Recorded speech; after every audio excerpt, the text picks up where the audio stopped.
2 बार मैंने गलती की, लेकिन धावा में लिखा है जिसमें जमानत नहीं हो सकती हमारी, जिसमें एससी एक्ट भी लगा था। ये बिठूर थाने केस था जिसमें गुप्ता में पेट्रोल डाल के उनको इलेक्ट्रिक करंट देके आग लग गई थी। कई बार ऐसा होता है कि आप पीड़ित होते हैं और आप संबंधित जगह पर शिकायत करने जाते हैं और आपकी बात वहाँ से कोई सुनता नहीं, आपको इग्नोर कर दिया जाता है। ऐसी स्थिति में आप सोचते हैं, आपके मन में आता है कि आखिर आप जाएँ तो जाएँ कहाँ?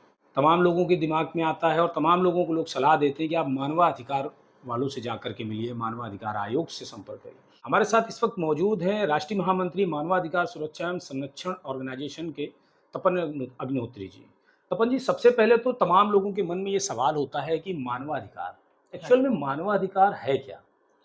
अतुल जी, मानवाधिकार की बहुत एक ये विस्तृत परिभाषा है, जी। लेकिन एक मैं आपको संक्षिप्त में बताऊं तो हमें जन्म लेने के साथ में जो अधिकार मिलते हैं, एक अपने जीविकोपार्जन के लिए, जीवन जीने के लिए, इस देश में रहने के लिए जो हमें अधिकार मिलते हैं, उनको मानवाधिकार की श्रेणी में रखा जाता है। आज जो भारत में 1993 में मानवाधिकार का गठन हुआ था भारत में आके, तो अभी भारत में यदि बात करें तो बहुत लंबा समय नहीं हुआ है। आज लगभग 30-32 साल का समय भारत में हुआ है, इसलिए मानवाधिकार की व्यापकता बहुत कम है। मानवाधिकार का जो उल्लंघन की बात आती है बार-बार हाँ। कि मानवाधिकार का उल्लंघन हो गया है, ये उल्लंघन कैसे होता है? उल्लंघन मतलब होता है कि जैसे कि मैं हूं मान लो और मुझे कानून के तहत न्याय पाने का अधिकार है। हमारी कोई घटना घटती है, एक ऐसा एग्जांपल बताऊं जो आए दिन घट होता है।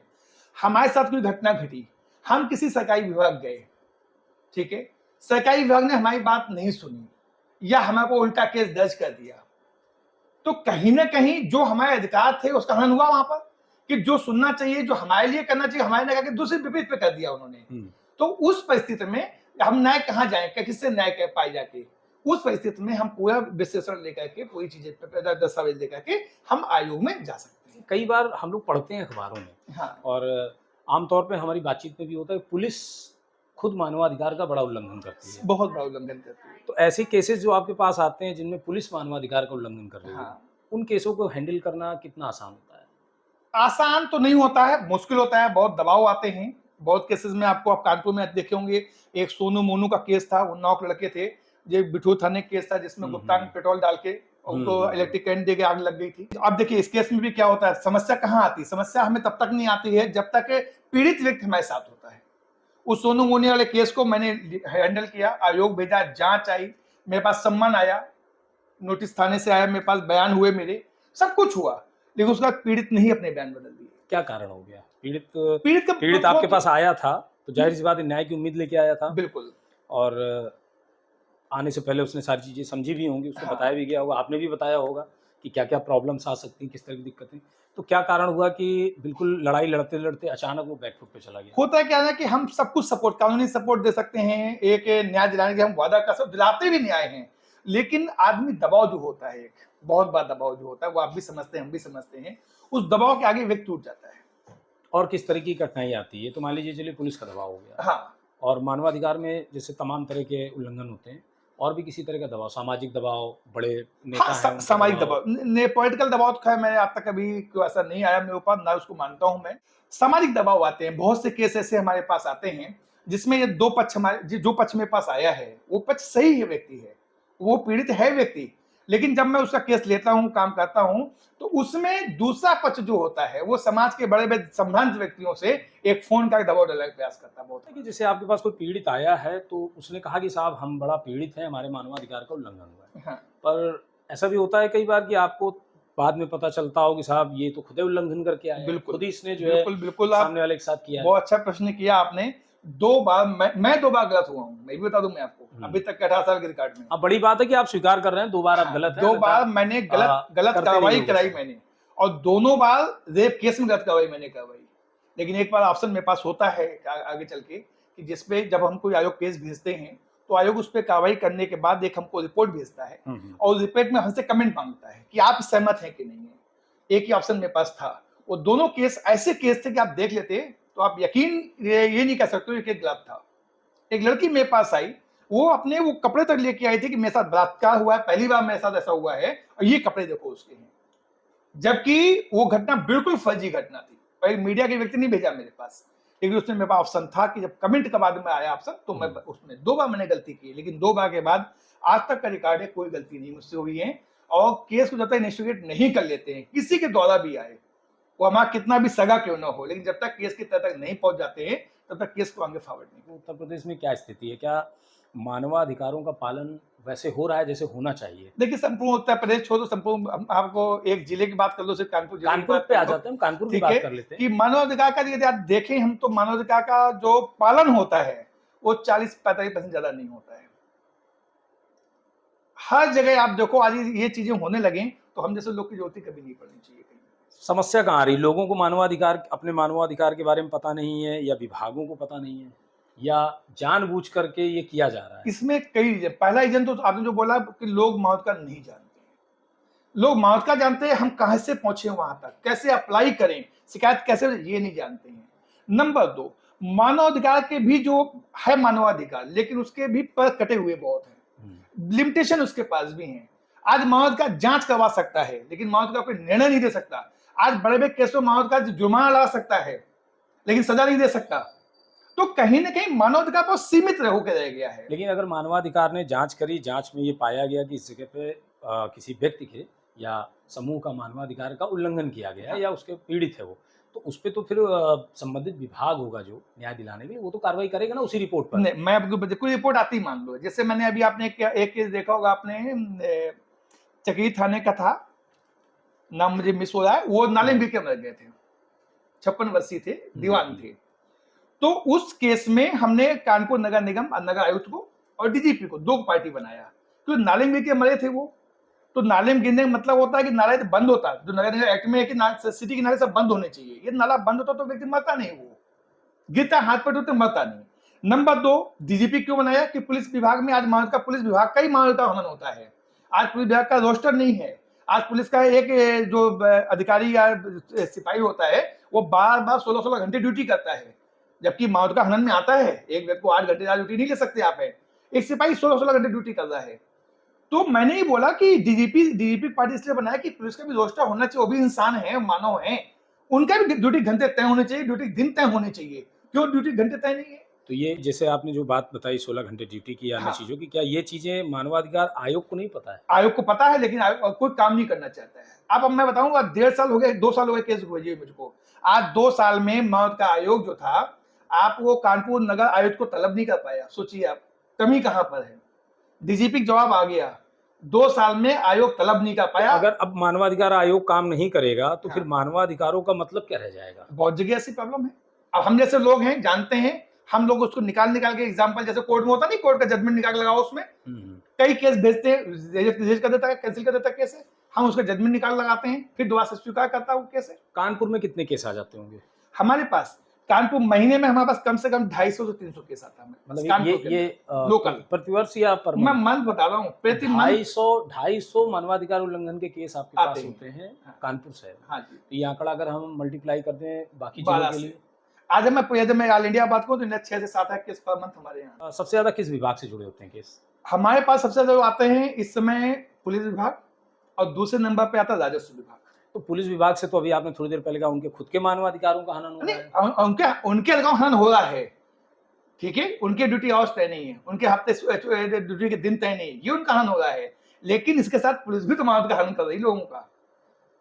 एक एफआईआर के लिए एक आम आदमी क्या होता है, आम आदमी कोई है ना, तो वो क्या करेगा, चौकी जाएगा। ठीक है, ठीक, पहले चौकी जाएगा, बहुत ज्यादा हिम्मत के थाने जाएगा, इसके बाद हिम्मत नहीं कर पाता है। और ये पुलिस विभाग जानता है कि ये व्यक्ति चौकी थाने के ऊपर नहीं जाएगा, और इसलिए उसके एफआईआर नहीं लिखी आती, उसको सबको मासी पड़ा रहता है। जानकार व्यक्ति जो है थाने गया, थाने के बाद नहीं गया, एसीपी डीसीपी गया, कमिश्नर पास गया, उसका काम होने लगता काम है। आपके पास कोई केस आया मानवाधिकार का, जब आप उस पर काम करना शुरू करते हो, आप रिपोर्ट बनाते हो या आप जो भी देखते होंगे जिस तरीके, उस दौरान आपको किस तरह की दिक्कतों का सामना करना हमें सिर्फ जो सबसे बड़ी दिक्कत जो आती है, अपने आयोग से ही दिक्कत आती है हमारे पास है। पुलिस से यहाँ सहयोग करती है? पुलिस सहयोग नहीं करती है, पुलिस मजबूरी में काम करती है। सहयोग नहीं, खास तौर पर जो पुलिस के खिलाफ केस होते हैं, बिल्कुल वो मजबूरी में करती है, करना पड़ता है। अरे आपको एक वाक्य आपने देखा होगा फेसबुक में, हमारे पुलिस विभाग की महिला 1 साल से ज्यादा अपनी ही चोरी के एफआईआर लिखने में परेशान घूमती रही, 1 साल से ज्यादा। अच्छा, कभी ऐसा होता है आप जाएं थाने में किसी केस को लेके, और उसी थाने का केस है, तो इंस्पेक्टर ने आपको जो बड़ा हड़का चमका दिया, नहीं, आज तक ऐसा हो, क्योंकि हम कभी आज तक गए नहीं है, मोस्टली फोन पे बात होती है हमारी, तो फोन पे सहयोग करते हैं, बिल्कुल सहयोग करेंगे आपका, और आप आइए। हमारा एक कथन होता है कि ये केस आपके थाने का है, इसमें ऐसी सी बात है, और जो मुझे प्रथम दृष्टया दिखा इसमें ये प्रॉब्लम आ रही है, इसको आप देख लीजिए। हम्म, तो होता है 80 से 90% केस अधिकारी सुन लेता है, उस पर काम कर देता है। 10% केस ऐसे आते हैं जो अधिकारी हेकड़ी में नहीं करता है, जो नहीं करता तो हम आयोग से करवाते फिर उसको हम लोगों का। कानपुर शहर की हम बात कर लें अगर, हाँ, तो कानपुर शहर में ही मानवाधिकार के नाम पर एक दो नहीं कई संगठन बने कई हुए हैं। संगठन हैं। और उसके बावजूद अभी आपने हमसे कहा कि 250 के लगभग केस आते हैं। हाँ, आपका अनुभव क्या रहा इतने सालों में, मतलब 18 सालों में, कि मानवाधिकार के नाम पे जो तमाम संगठन बने हैं उनके बनने का कोई भी मतलब निकल रहा, कोई लाभ हो रहा देखिए शहर को? यदि मैं आपसे एक बताऊं, मैं कि संगठन का कुछ नहीं कहता हूं, लेकिन मैं एक ओपन बात बोलता हूं। संगठन कितने बन गए, बांधने का उद्देश्य क्या हमारा, ये बहुत महत्वपूर्ण होता है। जैसे आपको एनजीओ जब बनती है ना, तो लोग एनजीओ को उद्देश्य पैसा कमाएंगे। हम जब गलत नींव गलत रख देते हैं तो हम मंजिल बहुत अच्छी नहीं बना पाएंगे। आज जो संगठन बनते हैं उनका उद्देश्य कभी नहीं रहा ये, ठीक है, जो मैं खुल के कह सकता हूं, क्योंकि हाँ, नहीं, आप बिल्कुल। और क्या भाई, किसी संगठन के पास जाइए, उनसे कहिए कि आप 10 केस मुझे दे दीजिए, जब से बने हो आप 10 कोई केस दे दीजिए जो आपने किए हो, नहीं मिलेंगे आपके पास, उनके पास। तो उद्देश्य गलत होता है। हमने बोला नहीं, आज लोग जुड़ते हैं फंडिंग। आज मैं 18 साल मेरा हो चुका, 2008 का रजिस्ट्रेशन मेरा है। आज संस्था हमारी सिर्फ पूरे देश में मणिपुर, सिक्किम, मेघालय, त्रिपुरा छोड़ दो आप 4 राज्य, पूरे देश में हमारी कड़कड़ियां काम कर रही है। भारत में 19 राज्य ऐसे हैं जहां सभी जुल्म काम मेरा चल रहा है। जागरूकता की बात की जाए तो सरकार समय समय पे मानवाधिकारों को लेकर के और मौलिक कर्तव्य या मौलिक अधिकारों को लेकर के अभियान चलाती है। आप लोग लगातार मानवाधिकार पे काम कर रहे हैं संस्था के माध्यम से, कितनी जागरूकता फैली है अभी देखिए, तक? मैं आपको बताऊं कि हमें नहीं लगता कि कहीं सरकार के कोई मौलिक अधिकार या मानवाधिकारों पर जागरूकता अभियान चलते हैं, मुझे नहीं दिखते कहीं भी, ठीक है। और फिर जमीनी आपको स्तर पे आपको दिखूं तो अलग की बात है, मुझे नहीं आज तक नहीं, मैं तो आप लोगों से जानना चाहता नहीं, हूँ कि भाई, जमीनी अगर मेजे किसी व्यक्ति को नहीं अभी आपने बातचीत की शुरुआत में कहा कि लोगों को पता ही नहीं पता ही मौलिक नहीं जो है। है वो मानवाधिकार है क्या, बिल्कुल, उसका बिल्कुल। पता नहीं है, तो उसे ये बताना पड़ेगा ना कि उसका जो मानवाधिकार किस क्राइटेरिया में है, कितना है। बिल्कुल, बिल्कुल वो बताना तो पड़ेगा। जागरूकता अभियान से ही आएगा। लेकिन कोई जागरूकता अभियान सरकार तरफ से नहीं चलते हैं। प्रयास करते हैं आप लोग कि इस तरह का कुछ अभियान बिल्कुल, चलाया मेरा जाए? प्रयास चल रहा है। मेरे यहाँ पर हर सोमवार को, आप भी जुड़ सकते हैं, हर सोमवार को 8 से 9 बजे जूम मीटिंग के तहत हमारे यहाँ वर्कशॉप होती है। उस वर्कशॉप में हर बार हम लोगों को सिर्फ 3 चीज बताते हैं। आपके अधिकार क्या हैं, देश में कानून क्या है, और देश के कर्तव्य आपके क्या है, ये भी जानना बहुत जरूरी है। देश के कर्तव्य भी हमारे क्या हैं। इन 3 चीज की जागरूकता के लिए काम करते हैं हम लोग हैं, जिसपे हम लोग अब कानून पे आ जाएं। जो एक्ट हमारे यहाँ बने हुए हैं, लोग एक्ट यूज करना नहीं जानते। आरटीई, गरीब बच्चों के एजुकेशन का एक्ट है, नहीं जानते लोग। नहीं, कैसे जानेंगे ना भाई, जागरूकता देखिए ही हर व्यक्ति तक जानकारी पहुंच नहीं रही, जानकारी पहुंचाने वाले पहुंचा नहीं रहे। आपने कहा आप जूम मीटिंग पे आप लोग बात करते हैं, ठीक है, हाँ। चलिए। अब जूम मीटिंग मतलब मोबाइल पे हर व्यक्ति आपके साथ नहीं जुड़ सकता ना मोबाइल बिल्कुल। पे, तो इसके लिए तो जमीन पे उतरना इसके पड़ेगा लिए ना। हम लोग के हर बाकायदा हमें जो तमाम साधन है, चाहे वो पोस्टर हो या नुक्कड़ नाटक हो या बिल्कुल अन्य साधन हो, यूज उसके करने माध्यम पड़ेंगे, से वो जानकारी पहुंचानी पहुंचानी पड़ेगी। पड़ेगी। तो जब वो नहीं पहुंचेगी तो मुझे बताइए कैसे पता हाँ, चलेगा? बिल्कुल। देखिए, ये हमारे पास संसाधन, सीमित संसाधन हमारे पास है, उसको हम प्रयोग करते हैं कि हम लोग के जन जागरूकता सिविल फील्ड में भी लगते हैं हमारे, आपने देखोगे फील्ड में भी लगते हैं। अब हमें कोई फंडिंग नहीं है, संसाधन लिमिटेड हमारे पास। अब ये काम सरकारों को करना चाहिए, जिनकी जिम्मेदारियां हैं। तो ये जिला प्रशासन से आपकी बात होती कभी कि जागरूक किया जाए लोगों को? होती है। क्या कहते हैं वो? जिला प्रशासन कहते हैं कि हमारे वो ऊपर से आएगा आदेश, हम करा देंगे। बिना आदेश के आज नहीं बिना करेंगे। आदेश नहीं कर सकते हैं। तो कभी ये 18 सालों में कभी जानने का प्रयास किया आपने कि भाई आदेश क्यों नहीं आता? बिल्कुल, मैं बता दूं या आयोग से इस बारे में मैंने कोई बिल्कुल क्वेश्चन हुआ हो आयोग कभी? को, मैंने आयोग को लेटर लिखा है बिल्कुल इस चीज के लिए। मैंने 3 बार लेटर लिखा है आयोग को कि मानव जागरूकता प्रोग्राम कराए जाए। तो आयोग का जवाब भी सेटिस्फाई कभी नहीं मिला मुझे। उनमें क्वेट भी किया उनको दोबारा मैंने कि इस तरह से नहीं। तो उन्होंने बोला कि मेरे पास जो है इसके संसाधन जो है वो हम प्रयोग करते हैं, हमारे न्यूज़लेटर निकलते बराबर हैं। यदि कोई गांव का आदमी भी हमें वो करता है तो हम न्यूज़लेटर फ्री भेजते हैं उसके घर में। लेकिन बात फिर वही आती है, कितने लोग जागरूक जो आयोग को लिख के भेजे, सामान्य जनता तक जानकारी नहीं पहुंच रही, अगर कहा जाए तो। नहीं पहुंचती है। पीड़ित तक तो पहुंच रही है। सामान्य क्या, आप सामान्य तो बहुत बड़ी बात बोल रहे हो, पढ़े लिखे लोगों को भी मानवता क्या है नहीं मालूम होता है। मैं ये कहूं कि आज मानवता पर मुश्किल से 5 से 7% जनसंख्या ही जानकार है, बाकी कोई जानकार व्यक्ति नहीं है। कारण क्या है, कैसे पहुंचाया जाए उन तक? आप कहा देखिए, इसमें सरकार को काम करना पड़ेगा, आयोग का। अब कोई काम नहीं करना चाहता, क्यों नहीं करना चाहता है? ये जो काम करेगा लोग जागरूक हो जाएंगे तो समस्या ज्यादा बढ़ेंगे उनके लिए। आप क्यों मानवाधिकार के इस फील्ड में आ गए अचानक? इसका बहुत पुराना इतिहास है। जब मैं एक शिक्षा की लाइन में स्टूडेंट था, मैं तो कई घटनाएं मेरे सामने ऐसी आई कि देखा हमने कि लोग भटकते हैं, लोग न्याय पाने के लिए भटकते हैं। न्याय का मतलब कोर्ट से नहीं है, न्याय मतलब सरकारी विभागों से हमारा है। सरकारी विभागों में न्याय पाने के लिए भटकते लोग हैं। तो ये हमारे पिताजी को समाज सेवी वो भी थे, तो उनसे सीखा हमने। तो लगा कि क्यों ना कुछ ऐसा करें हम, क्योंकि पेशे से अध्यापक रहे हम। अध्यापक में भी जो हमारा सब्जेक्ट मैंने चूज किया था, मैथ और सोशल साइंस चूज किया। सोशल साइंस इसलिए चूज किया मैंने कि हम लोगों को देश के प्रति जागरूक कर सके। आप पॉलिटिक्स आ जाइए, आज लोग ये नहीं मालूम लोकसभा क्या होती, वोट कैसे दें। मतलब मेरा पूरा शुरू से रहा कि हम लोगों को देश के प्रति जागरूक कर सके, कर्तव्यों को बता सके। तो जैसे आप शिक्षक थे तो आराम से शिक्षक रहते और ठीक ठाक सुकून नहीं लाइफ था, चलती सुकून रहती नहीं था। पैसा बहुत था, सुकून नहीं था। लेकिन हमारा एक मानना है कि उस काम को करो जो काम, जिस काम करने से आपको कभी थकान ना हो, और जिस काम करने से रात में सो तो सुकून महसूस हो। तो आपके मानवाधिकार का कभी उल्लंघन हुआ? हाँ, बहुत बार हुआ।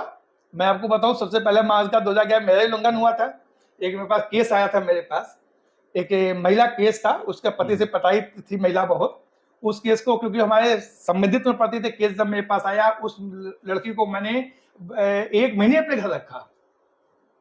उसका सब जितना सिस्टम ओपन से बात, जितने सिस्टम सब करवाया मैंने सब उसका। उसके बाद कंप्रोमाइज करके वापस चली गई। जब मैंने कंप्रोमाइज के लिए बोला तो नहीं मानी बात, बाद में कॉम्प्रोमाइज हो गया। बाद में चली गई वापस। हमने कहा ये भी खुशी की बात है। लेकिन जाने के बाद उसके पति ने सब बातें पूछ ली उससे कि इनको सपोर्ट कौन कर रहा था। उसके हाथ से क्या हुआ, दोबारा फिर पति ने उसको मारा पीटा, बहुत बुरी तरह मारा पीटा, फिर घर छोड़ के आई। बाद में उसके पति ने हमारे खिलाफ भी एफआईआर लिखवा दी थी थाने में, और 7 ऐसी धाराओं लिखा है जिसमें जमानत नहीं हो सकती है हमारी, जिसमें एससी एक्ट भी लगा था। अपने मानवाधिकार की लड़ाई फिर आपने कैसे लड़ी? बहुत मुश्किल से लड़ी मानवाधिकार की लड़ाई को। फिर मैं उस समय आपके सीओ त्रिपाठी जी थे, जब मैं उनसे मिला तो उन्होंने एक ही बात मुझसे बोली देखिए सब कुछ ठीक है, आप बेगुनाह हैं, आप समाज सेवा करते हैं, बहुत अच्छे व्यक्ति हैं, लेकिन हमारे ऊपर पॉलिटिकल दबाव इतना बड़ा है कि मुझे आपको एससी एसटी लिखना ही पड़ेगा आपके ऊपर। मुझे और लिखा गया? नहीं, लिखा नहीं गया था। फिर उन्होंने एक लाइन बता दी मुझे बाद में, आप ये कर लो तो बच जाओ, आप बच सकते हो, क्योंकि दबाव मेरे ऊपर है, मेरे ऊपर अधिकारी दबाव नहीं है। फिर मैं उसमें एसपी थे, उनसे मिला, उनको दिखाया, देन उसमें एफआईआर लगी केस में पूरे। लेकिन उस केस में लगभग 8 महीने में परेशान रहा था।